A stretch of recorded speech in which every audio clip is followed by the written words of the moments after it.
Hi guys, my name is Jake Gyllenhaal, and today I am going to be reading you Where Do Balloons Go? An Uplifting Mystery by Jamie Lee Curtis, illustrated by Laura Cornell. Where do balloons go when you let them go free? It can happen by accident. It happened to me.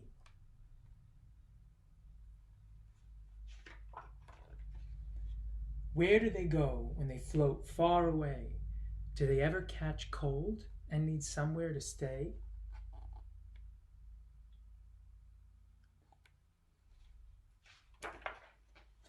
Do they keep going up? Can they ever just stop? I'm sure that they're always concerned that they'll pop, maybe caught up in wires, pushed by the breeze, poked by tall buildings, or tangled in trees.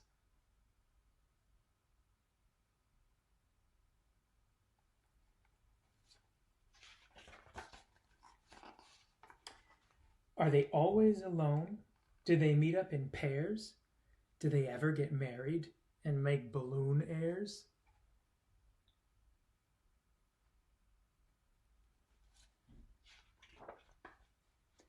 Do they ever write postcards, email, or fax?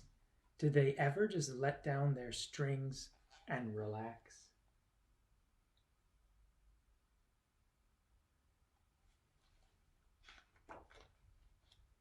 Maybe they're better away from the smog, being twisted by clowns or chased by my dog.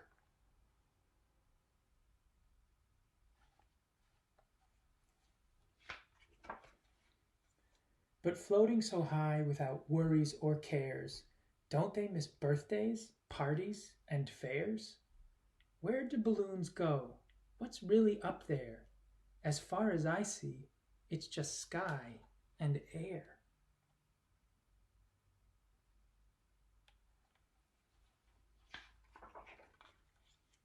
Do they tango with airplanes or cha-cha with birds? Can plain balloons read, balloons printed with words?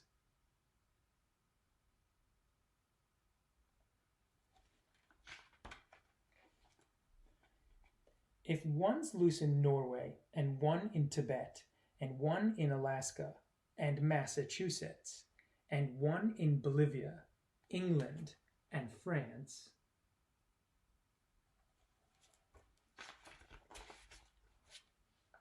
do they all meet up high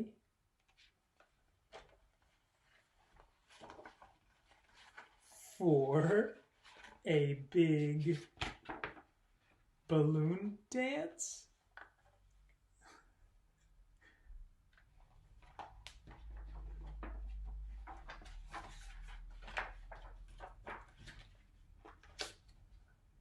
Do some go so far that they end up in space? Do they challenge the rockets to float them a race? And what if the leader gets close to the sun? We know rubber melts. That wouldn't be fun.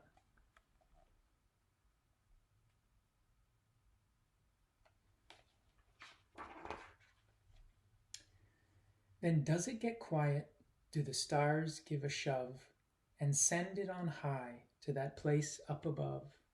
Does it float there forever, remembering me, and know that I'm happy that it's floating free?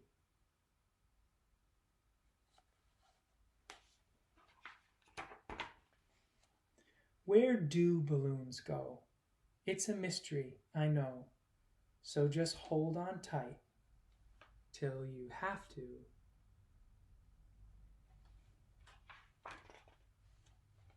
let go.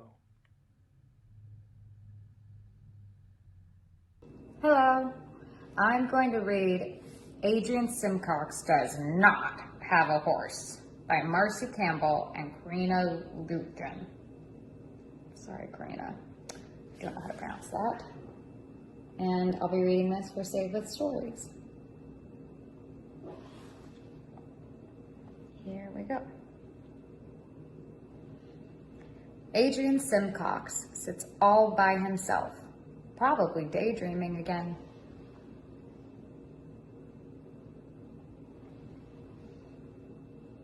And Adrian Simcox tells anyone who will listen that he has a horse.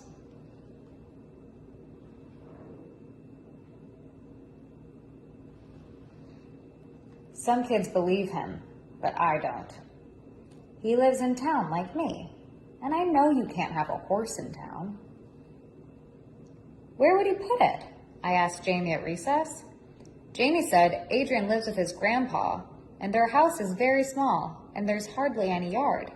She said the horse goes to the country sometimes. That's what Adrian said. Ha! Jamie will believe anything.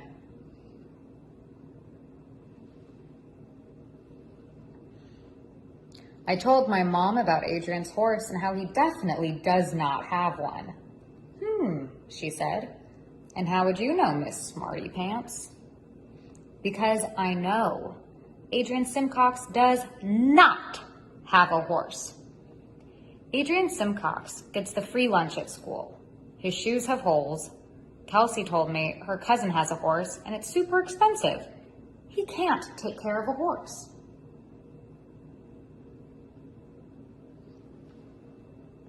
Adrian Simcox can't even take care of his own desk.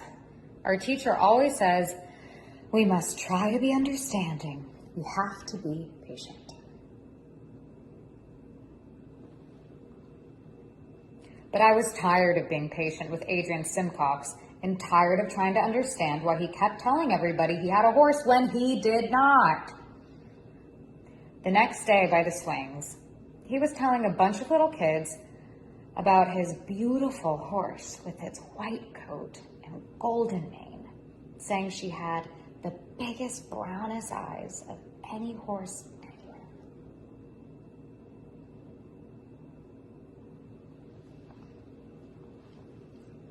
So I yelled from the monkey bars, he's lying!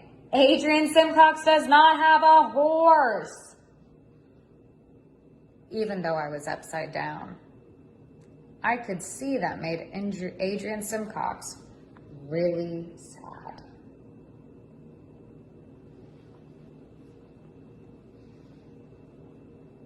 That night, I told my mom how Adrian was lying about his horse again, and she said, Chloe, it's time to take Chompers for his walk.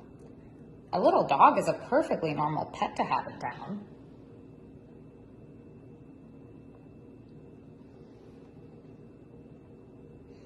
Mom walked even faster than usual, so I had to run with Chompers to keep up. But when she got to the corner, where we always turn left, she turned right.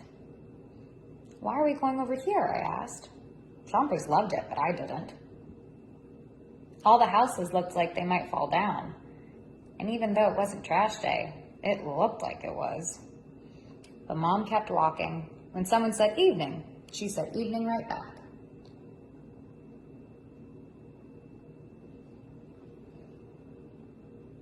And then I saw him, Adrian Simcox, at a little house down the street. I stopped walking. Chompers kept pulling. That's Adrian Simcox, I said. Yes, I know. I met his grandpa at the back-to-school picnic. Now, come on, said Mom.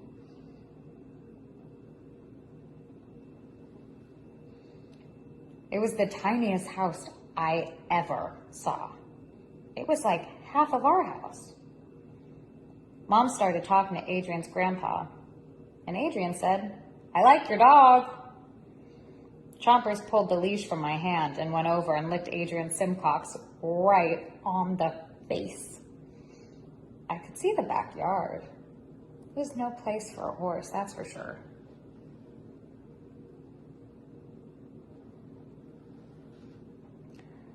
I could feel some words coming up in my throat and tangling in there, like when I swallowed something and it went down the wrong pipe.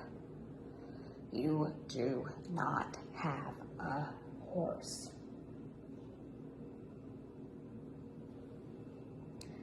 But I didn't say it because of how Adrian was looking and how it reminded me of when I told those little kids he was lying.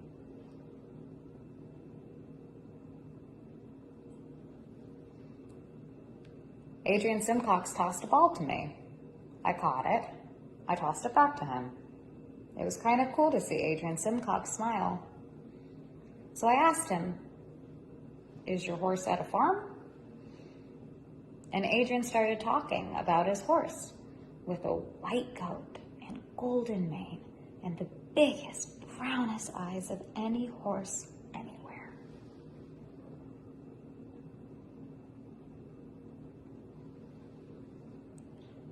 And then I thought, Adrian Simcox had just about the best imagination of any kid in our whole school.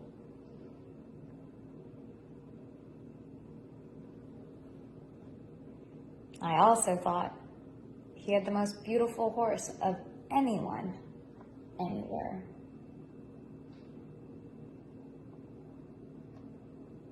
The end. Hi, I'm Catherine. And I'm Chris. And we are so excited to be reading and supporting Save with Stories. Yep. And we are going to be reading an author-approved book, because it's my book, called Maverick and Me. And we're going to take turns reading it and hopefully entertain some of you kids at home. This is about my dog named Maverick, who's a real-life dog, and we will read it to you. And it's also narrated, it's written by me, but it's illustrated by Phyllis Harris, who's an amazing artist, so we'll make sure to show you all those pictures. And this is the story of how Catherine found her real dog, Maverick. It was a cold and rainy afternoon. Maverick shivered as cars sped by overhead, splashing dirty water. He whimpered and his tummy growled. He was scared and lonely.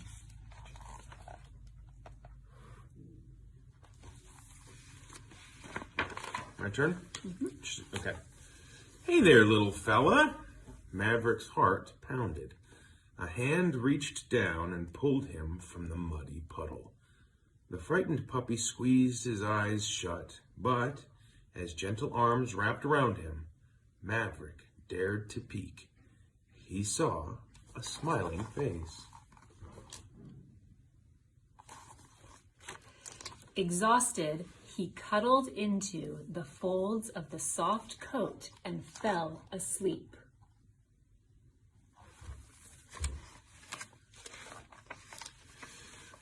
Poor little guy, the woman said to the manager of the pet supply store. I found him under the freeway, all alone and shivering. The manager nodded and stroked Maverick's muddy, matted fur. He filled the bowl with food and put it down.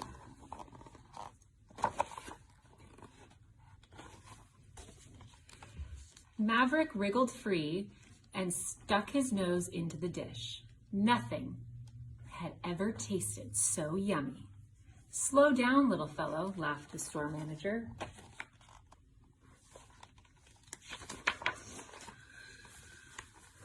I'd like to help him find a good home, the woman said. Well, we have a pet adoption event next weekend, replied the manager. If you can take care of him and help him get stronger, you can bring him to the event. Maybe we can find him a home. Great idea, said the woman. She bought some puppy food and a chew toy for Maverick. Come on, little guy, she said, scooping him up. Let's see if we can get you ready for a family of your own.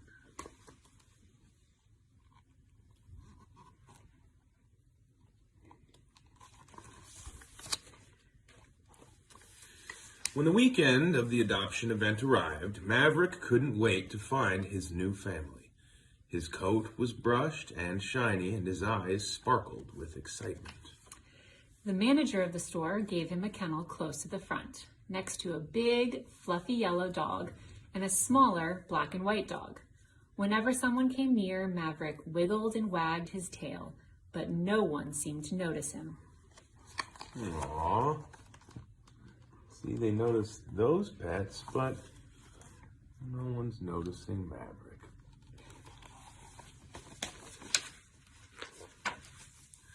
A little boy glanced at Maverick and shouted, "Look, Daddy, a puppy!" Then he quickly ran over to the big, fluffy yellow dog and said, "I want this one, Daddy."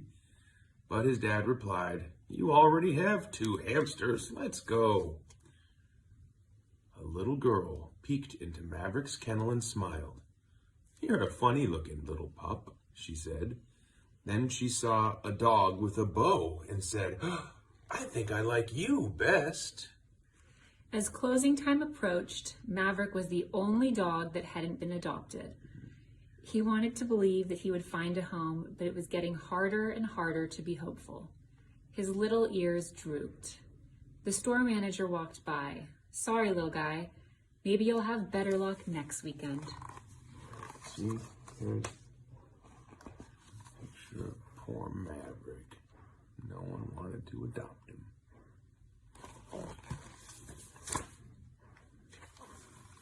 Just then, a little girl with pigtails and freckles walked in with her mom.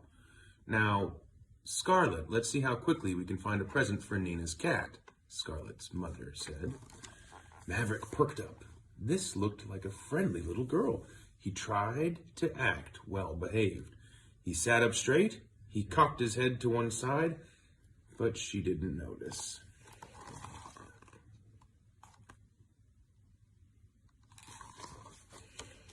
He wagged his tail and ran around in circles, but the little girl started to walk past him. "Oh no," he thought. Maverick yipped and bounced up and down. See, she's running in circles, but she walks right past.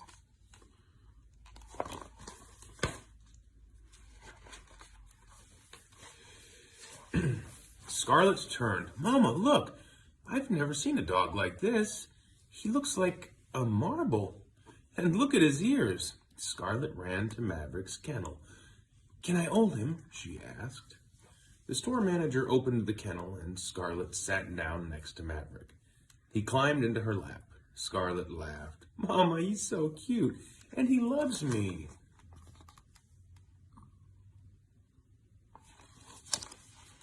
"Oh, Scarlet, you know we're not here looking for a puppy today. But Mama, look, this sign says adopt me. He has no family." "That's right," the manager said. "Someone found this little guy all alone and sick. His name is Maverick.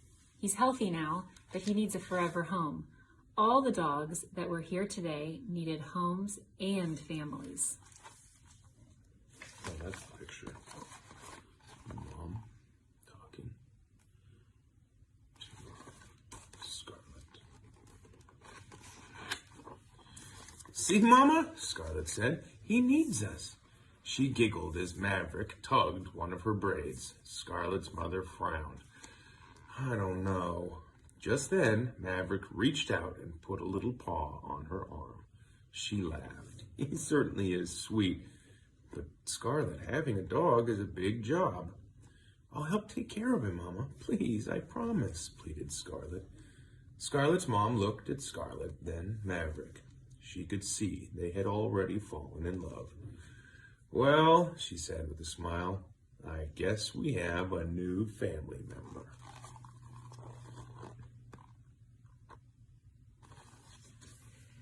Scarlet squealed and hugged Maverick. She nestled her nose into his soft fur and whispered in his ear, "Let's go home, Maverick."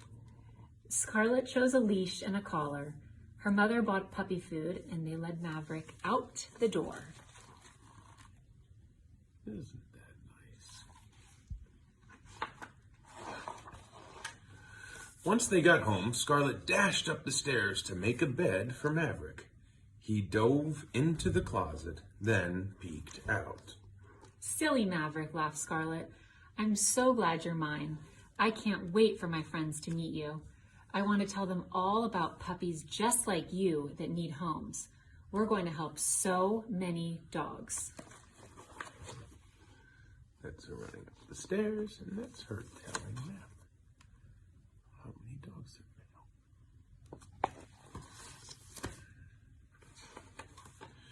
Then Scarlet had an idea.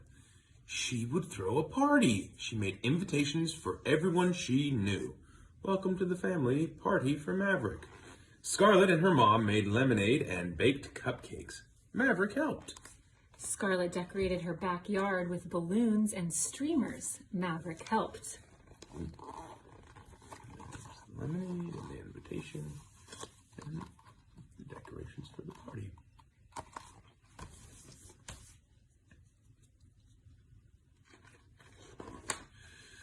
Scarlet's friends and neighbors gathered for the party. She held Maverick and told the story of his rescue and adoption, and about all the other dogs just like Maverick that needed homes too. Maverick beamed with pride. See? Here's all the children at the party, and she's telling the story of the rescue and the adoption.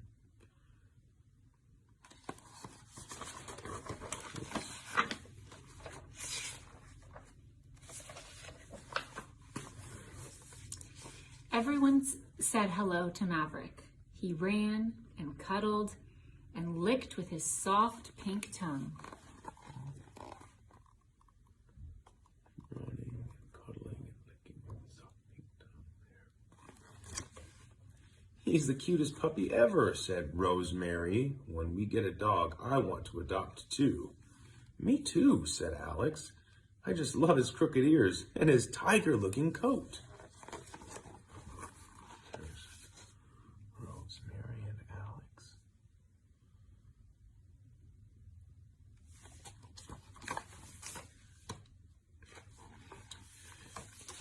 After the party, Scarlet and Maverick sat back on the porch. "Oh, Maverick, I love you so much," Scarlet said. "We're going to have so much fun together." And maybe because of you, lots of other puppies will find their own forever homes. In fact, I'm sure of it.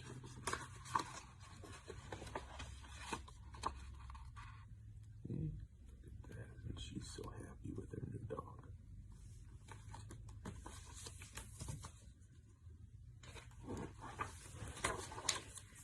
Maverick snuggled into Scarlet's arms. He knew that the very best thing in the whole wide world was to have a home and a family where he was loved. Forever. Look at that.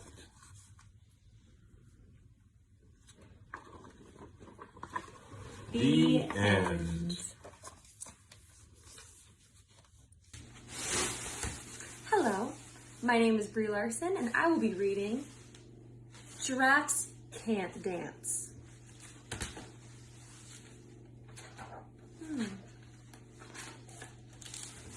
Here we go. Gerald was a tall giraffe whose neck was long and slim, but his knees were awfully crooked and his legs were rather thin. Do you see that? Do you see Gerald's legs? How do they look to you?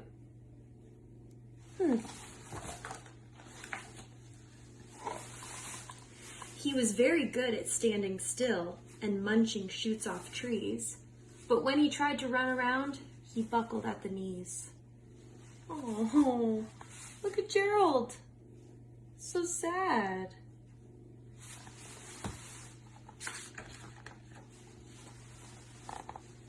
Now, every year in Africa, they hold the jungle dance, where every single animal turns up to skip and prance. Oh. And this year, when the day arrived, poor Gerald felt so sad, because when it came to dancing, he was really very bad. What do you see?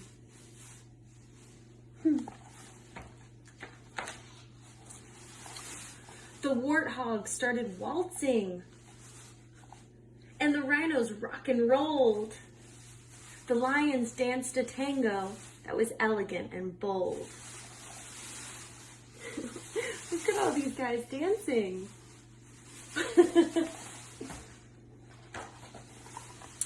The chimps all did a cha-cha with a very Latin feel, and 8 baboons then teamed up for a splendid Scottish reel.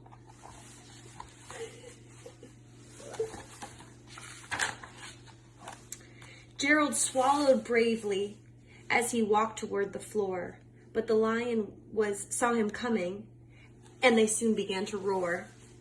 "Hey, look at clumsy Gerald," the animals all sneered. "Giraffes can't dance, you silly fool. Oh, Gerald, you're so weird."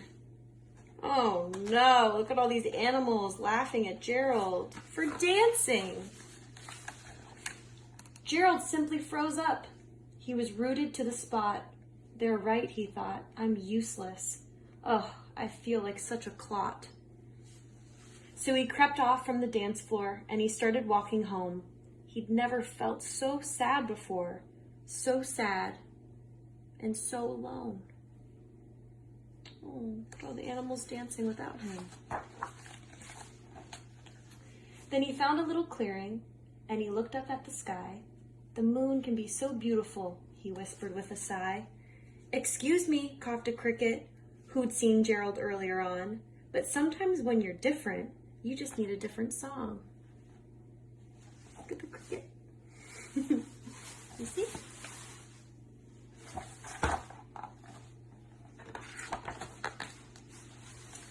Listen to the swaying grass and listen to the trees. To me, the sweetest music is the branches in the breeze. So imagine that the lovely moon is playing just for you. Everything makes music if you really want it to.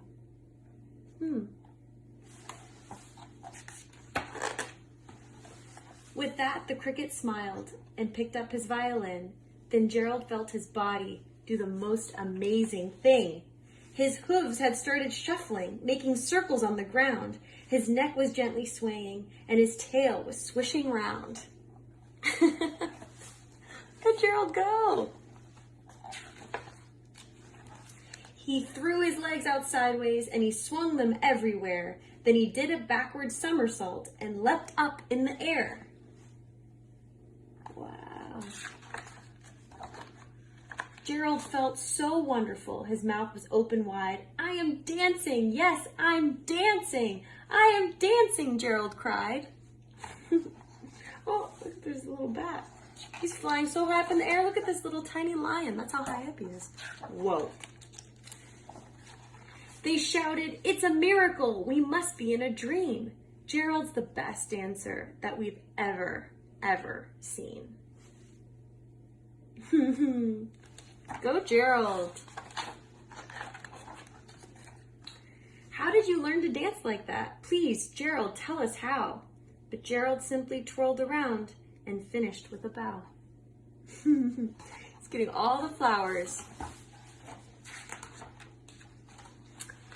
Then he raised his head and looked up at the moon and stars above. We can all dance, he said, when we find music that we love. I love that story. Thanks, Gerald. Have a great day, everyone. Hi, you guys. Jeff Bridges here, and I am going to read a story. It's a wonderful book. I'm reading All the World.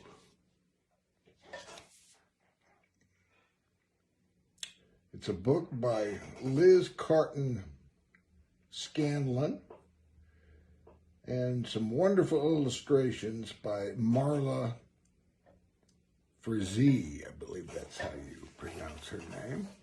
And I'm reading this book for Save with Stories, a wonderful program that's looking after our kids. And to give a one-time $10 gift, please text SAVE to 20222. That's to give a one-time $10 gift. Please text SAVE to 2022.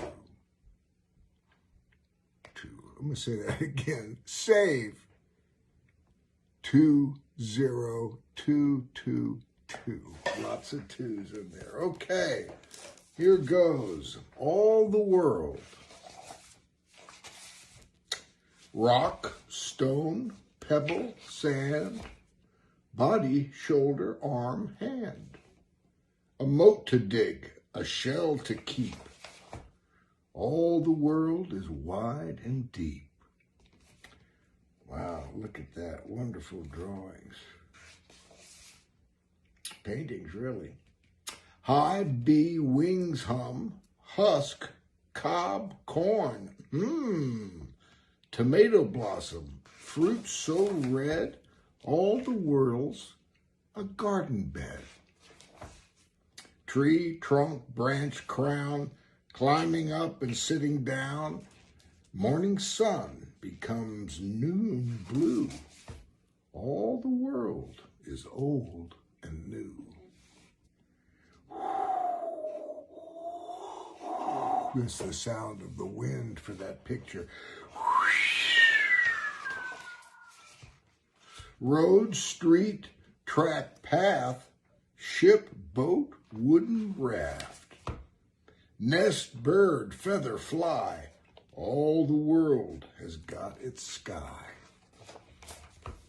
Slip, trip, stumble, fall. Tip the bucket, spill it all. Better luck another day. All the world goes around this way. And that's true, it does. Up and down, strikes and gutters. Table, bowl, cup, spoon. Hungry tummy, supper soon. Butter, flour, big black pot. All the world is cold and hot. And ain't that the truth? You can't have one without the other. Spreading shadows, setting sun. Crickets, curtains, days done. A fire takes away the chill. All the world can hold quite still.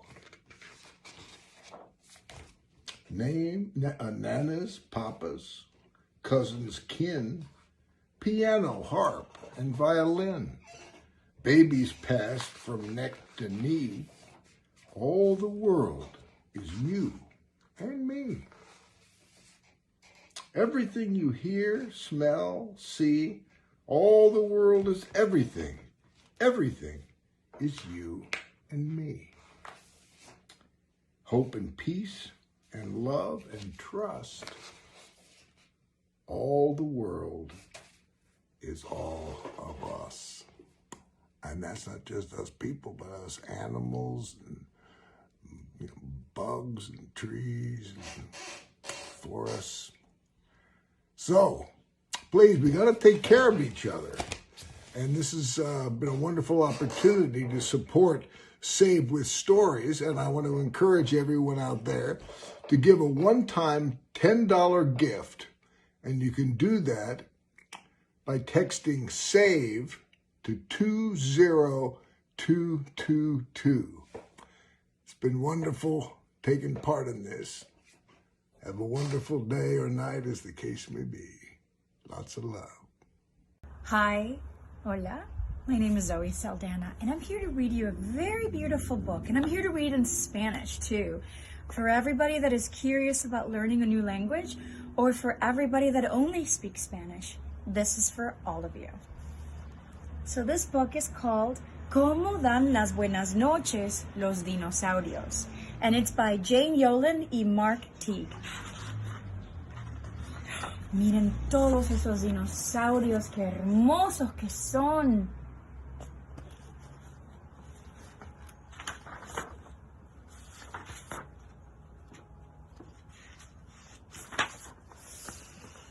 ¿Cómo dan las buenas noches los dinosaurios a papá cuando va a apagar la luz porque hay que descansar? Quizás haga pucheros y pegue con la cola golpes en el suelo. O puede que no escuche y lance desde el techo su oso de peluche. Dará pisotones y dirá, yo quiero oír otro cuento. I know, you guys. ¿O rugirá descontento? ¿Cómo da las buenas noches un dinosaurio a mamá cuando viene a apagar la luz porque hay que descansar? It looks like Cy Bowie and Zen, trust me. This is what happens every other night in this house. ¿Moverá el cuello de lado a lado? ¿O pedirá que lo lleven a caballo? ¿Se quejará? ¿Protestará? ¿Gritará? ¿Enojado? o llorará en la cama como un niño mimado. Pues no, los dinosaurios no hacen nada de eso, solo quieren dar un beso. Apagan la luz, se van a la cama, dicen buenas noches, mami, hasta mañana. Y con cuidadito dan un abrazo y otro besito.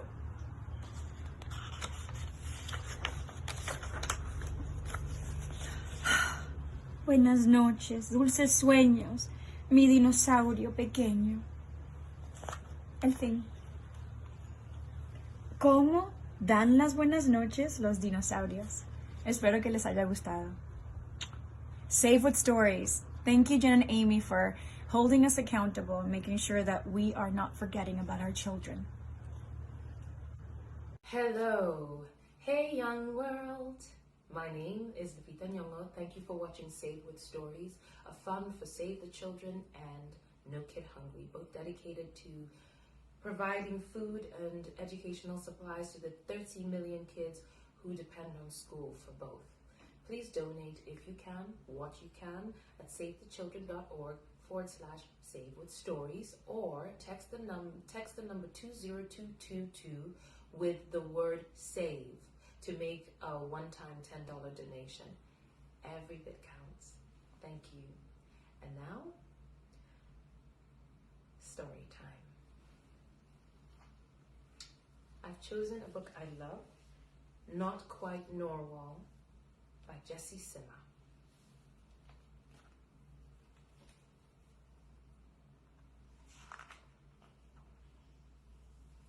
For Harry and Mary Ellen, who always brought rainbows into my life. Not Quite Norwal, by Jessie Sima.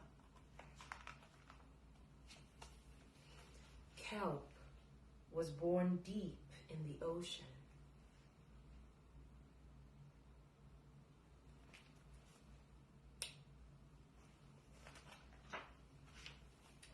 He knew early on that he was different from the other narwhals.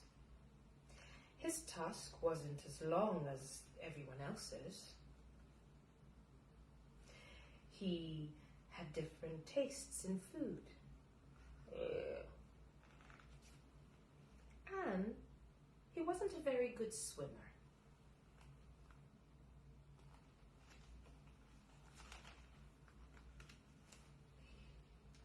But his friends didn't seem to mind, so Kelp decided he wouldn't either.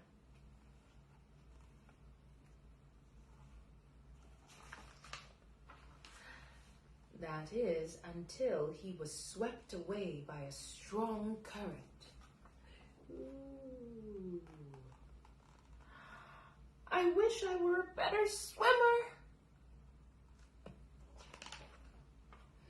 Kelp found himself at the surface, close to land than he'd ever been before. High up on the cliff, he spotted a mysterious, sparkling creature. It looked so familiar. It looked like kelp.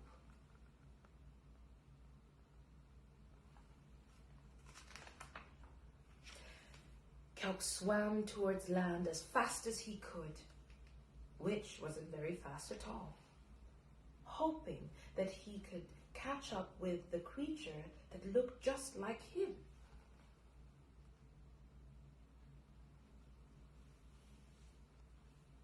When he finally reached the shore, Kelp felt a little bit nervous. He had never left the ocean.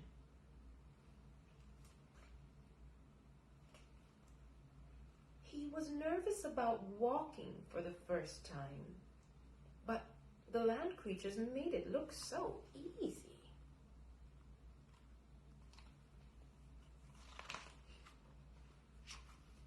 Oof!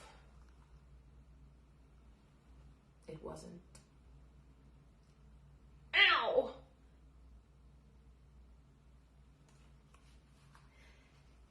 eventually, he got the hang of it.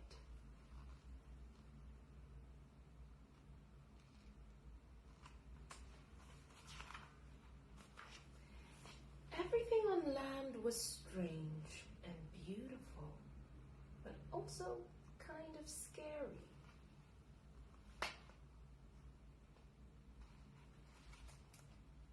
Kelp began to think he might never find the creature that looked like him. But as he stumbled out of the forest,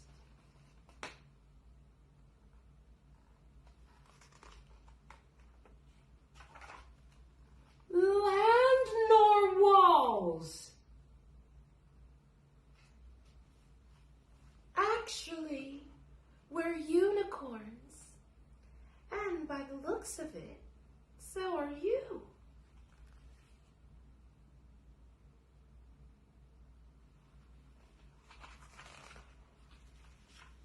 Kelp had never heard of unicorns before. They taught him all sorts of new things about his tusk. We call them horns. Wow! They introduced him to unicorn delicacies. Unico. And they showed him how to gallop.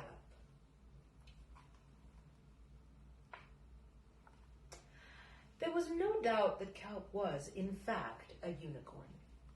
He was having so much fun that he didn't want to leave. But then he remembered all the friends under the sea.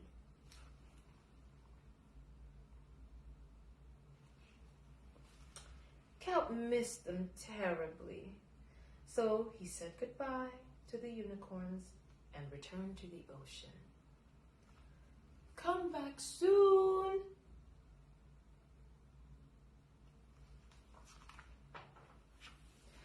Kelp swam towards home as fast as he could, which wasn't fast at all, hoping that Narwhals would still like him now that he was a unicorn.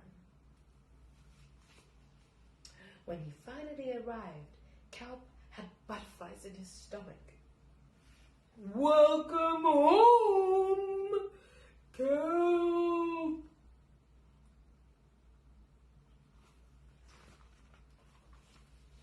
Kelp took a deep breath and told his friends the news. It turns out I'm not a narwhal. Of course you aren't. I'm a unicorn. We all knew that.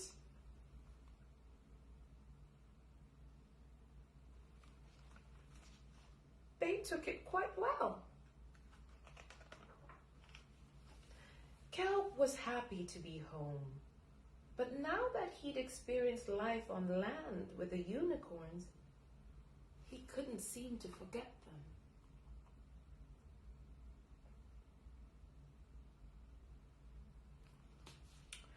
Did he want to be a land narwhal with the unicorns? Or a sea unicorn with the narwhals? Kelp couldn't decide. But then he realized that maybe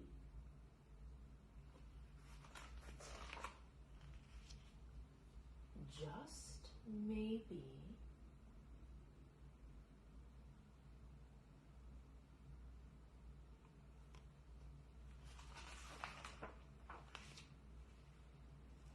he didn't have to choose.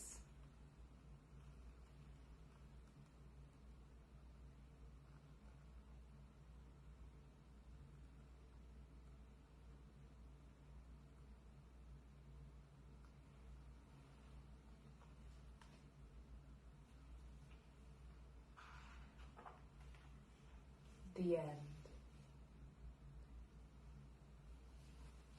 Thank you. Hi, I'm Natalie Portman, and I'd love you to join me in supporting Save the Children. They started a new fund called Save the Stories that's going to serve food and educational materials to 30 million kids across America who depend on school for both. You can donate by visiting savethechildren.org/savethestories, or you can donate directly by texting SAVE to 20222, and that directly donates $10. I'm going to read Is Your Mama a Llama? Is Your Mama a Llama? Pictures by Stephen Kellogg. Is your mama a llama? I asked my friend Dave. No, she is not, is the answer Dave gave. She hangs by her feet and she lives in a cave. I do not believe that's how llamas behave. Oh, I said, you're right about that. I think that your mama sounds more like a bat. Is your mama a llama? I asked my friend Fred. No, she is not, is what Freddie said. She has a long neck and white feathers and wings. I don't think a llama has all of those things. Oh, I said, you don't need to go on. I think that your mama must be a swan. Is your mama a llama? I asked my friend Jane. No, she is not, Jane politely explained. She grazes on grass and she likes to say moo. I don't think that is what a llama would do. Oh, I said, I understand now. I think that your mama must be a cow. Moo. Is your mama a llama? I asked my friend Clyde. No, she is not, is how Clyde replied.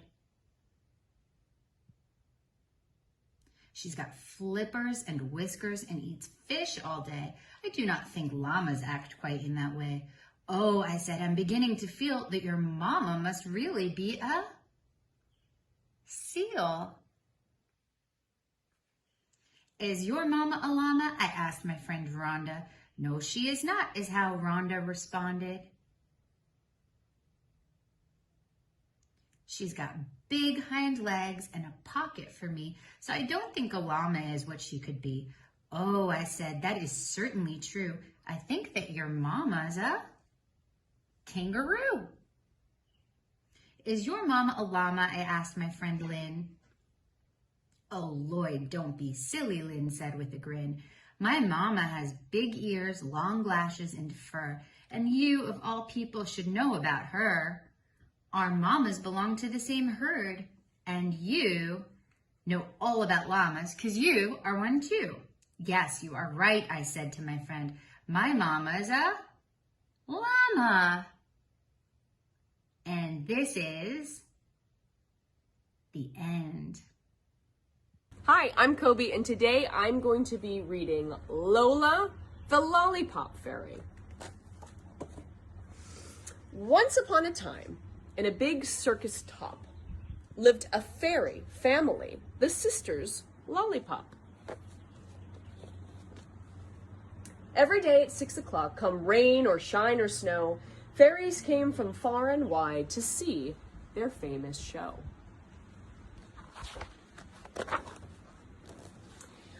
Lola was the one in charge, and Linda lifted weights.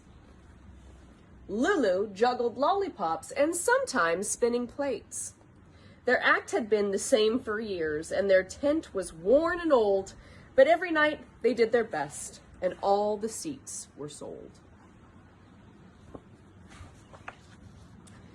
Till one morning, Lola woke. She yawned and rubbed her eyes. She looked outside and had a shock. What a bad surprise. Next door, where the grass had been, the plants and trees and flowers, there stood a brand new theme park with rides and slides and towers. The park became the place to go where fairies met to play, and no one came to Lola's show. She sighed as if to say, the rides are so exciting. We just cannot compete. Lulu said, let's face it, friends. I think we might be beat.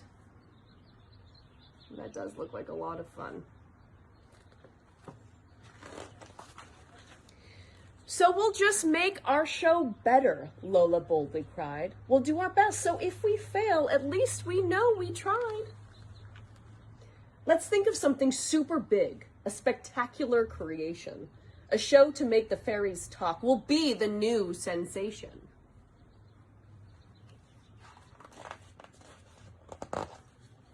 In a flash, it came to Lola, a plan to make them swoon. Lola, the fairy cannonball, would fly up to the moon.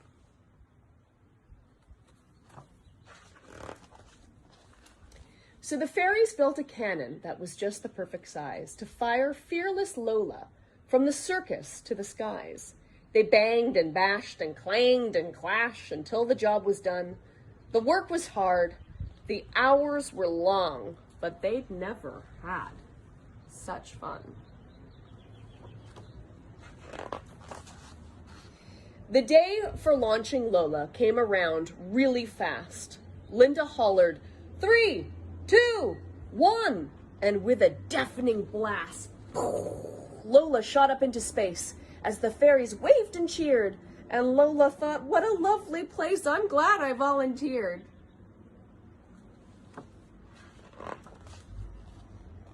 And when Lola finally landed, she cried, oh my goodness, golly! I thought the moon was made of cheese, but it's a great big orange lolly.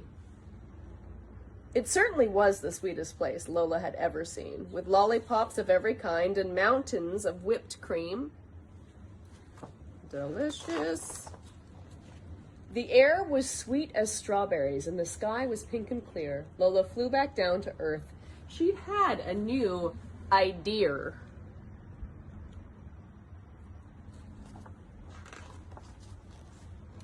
Her cannon show had been a blast, but this plan was the ace. They'd make their fairy fortunes firing fairies into space. And so the sisters got to work. They never seemed to stop. Soon the moon trips made enough money to buy a new big top.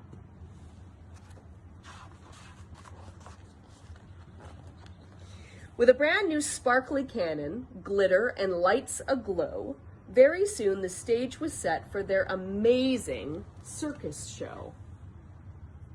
It was thrilling and exciting, a full house every night. The fairies saved the circus thanks to Lola's daring flight.